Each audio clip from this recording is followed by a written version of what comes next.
তো আমি আপনাদের ইমরান হাসু, আমার এ পর্যন্ত 600-র উপর নাটক করা হয়েছে। সাজু তখন বলছে 300, এটা ছিল 2024 সালের। তো আমার সবচেয়ে জনপ্রিয় নাটকের নাম হচ্ছে বকুলপুর। আপনারা দীপ্ত টিভি যারা দেখেন তারা দেখবেন বকুলপুর 1 এবং সিজন 2 আছে, এখন বন্ধ হয়ে গেছে, সিজন 3 শুরু হবে, যা ইউটিউবে দেখে নিতে পারেন। দীপ্ত টিভিতে এখন একটা নাটক চলছে ধারাবাহিক রকেট, হ্যাঁ আমার নাম রকেট, বকুলপুরের। আর দীপ্ত টিভিতে এখন একটা নাটক চলছে প্রতিদিন সন্ধ্যা 7:30 এবং রাত 9টায়। নাটকের নাম হচ্ছে রূপনগর। এখানে নাম হচ্ছে আমার লোলা। তো আমার একটা ডায়লগ থাকে, নাম আমার লোলা, চাই না আমারে ভোলা, আর সাথে থাকে চেয়ারম্যানের বিগড়ে যাওয়া ভোলা। এই নাটকটা আপনারা দেখবেন।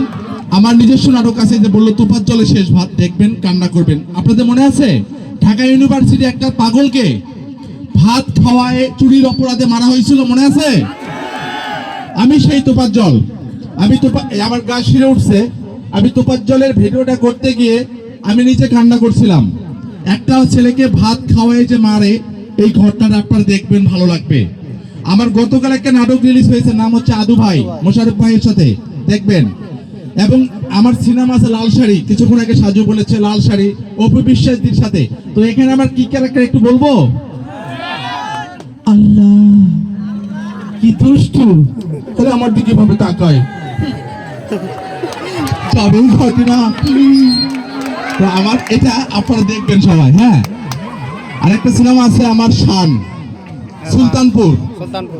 সুলতানপুর শান, সিয়াম ভাইয়ের সাথে শাকিব খান, বাংলাদেশের সুপারস্টার মেগা স্টার শাকিব ভাইয়ের সাথে একটা সিনেমা আসিতেছে, নাম হচ্ছে আগুন, সেটাও দেখবেন।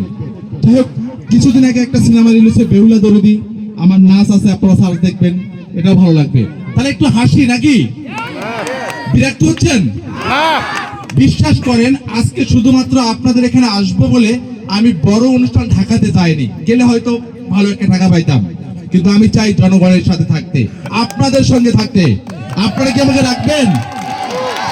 আমি কথা দিচ্ছি, আমি যদি নির্বাচিত হই বা নির্বাচিত না হই, এখানে যে অনুষ্ঠান হচ্ছে, এই অনুষ্ঠানে যত খরচ হবে, ঢাকা থেকে শিল্পী এবং এখানে মিউজিক সিস্টেম থাকবে, আমি নেসে দেবো, আপনাদেরকে কথা দিলাম। এবং আমরা তরুণরা যদি নির্বাচিত হই, শিক্ষা ব্যবস্থা এবং যারা বেকার আছে, দেখেন ঢাকা শহরে আমাদের বিভিন্ন মানুষের সাথে পরিচয়, বিভিন্ন গার্মেন্টসের সাথে পরিচয়, আমরা সেখানে কথা বলে সুযোগ করে দিতে পারবো ইনশাআল্লাহ। তো আমি আগামীর চেয়ারম্যান পদপ্রার্থী তরুণ ছেলেদের পক্ষ থেকে, আপনারা হয়তো অনেকে মনে করবেন বাচ্চা, হ্যাঁ আমি বাচ্চা, আবার অনেকে মনে করবেন বয়স্ক, এই জন্য মোচ রেখেছি, তো সমস্যা নেই, দোয়া করবেন। Thank you. আমার জন্য দূর একটা ঘোরতালি চাই। শুরু করি তাহলে। আপনাদের অনুষ্ঠানে আসবো, কিছুক্ষণ একটা মানুষ বলতেছে পিছন থেকে, ইমরান হাসু আসবে, টিভিতে নাটকে তোকে ফর্সা দেখা যায়, এখন কালো দেখা যাচ্ছে কেন? তা আমি ভাবলাম যে চাচা, তখন তো মেকআপ করা হয়, এখন তো মেকআপ নাই, কালো হয়ে গেছে অরিজিনাল। তো আসলে শুটিং এর সময় আমরা ফর্সা থাকি বা ক্যারেক্টার অনুযায়ী করতে হয়।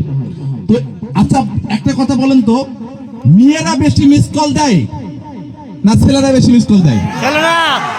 কারা? ছেলেরা। মেয়েরা? ছেলেরা? আচ্ছা, এটার ঘটনাটা কি সেটা একটু পরে বলতেছি। আচ্ছা, ছোট বাচ্চা কবিতা পড়ে না? তাল গাছ কবিতা পড়ছেন, কে হাত তোলেন? এই কবিতাটা আমরা কিছুক্ষণ আগে পড়বো, তার আগে আমি বলি, আচ্ছা আপনারা বলেন, আমাদের ফারুক ভাই আসেন। ফারুক ভাই কি চালাক না বোকা? চালাক। আপনি কি চালাক না বোকা? বোকা। বোকা। আচ্ছা আমি তাহলে বলি, ফারুক ভাই এক সর্দারের কাছে গেছে, সর্দার মানে ছিলেন দরবেশ বাবা, দরবেশ বাবার কাছে গেছে, কি বলতো, বাবা আমি একটা স্বপ্ন দেখেছি। বাবা, কি স্বপ্ন দেখেছো বৎস? বাবা স্বপ্ন দেখেছি, খুব স্বপ্ন।